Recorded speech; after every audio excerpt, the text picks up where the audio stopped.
In the late 1700s, 13 small colonies on the edge of the world stood up against the most powerful empire in history and won.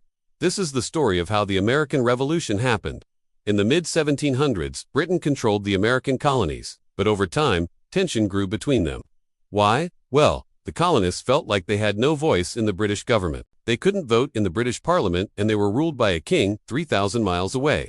On top of that, Britain passed laws that placed burdensome taxes on the colonists, but gave them no representation in Parliament. They also restricted colonial trade and sent British soldiers to occupy colonial towns.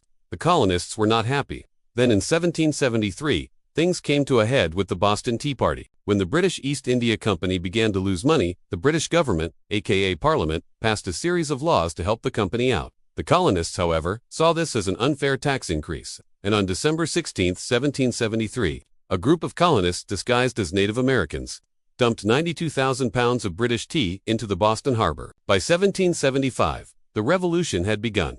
On April 19, the first shots were fired at Lexington and Concord, and 2 days later, the fight for independence was on.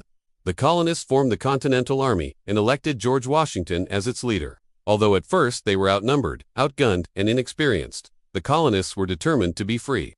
On July 4, 1776, they declared independence. "We hold these truths to be survive in it," began the words of the Declaration of Independence, which was drafted by Thomas Jefferson. The war would last for 5 more years, but with the help of the French, the colonists were able to defeat the British. The British finally surrendered on October 19, 1781, at Yorktown, and 2 years later, on September 3, 1783, the Treaty of Paris was signed, officially recognizing the United States of America. The American Revolution inspired freedom movements across the world. It proved that ordinary people could rise up, resist, and create a nation. Thanks for watching. If you love these history shorts, please like, comment, and subscribe for more turning points that shape the world. See you next time.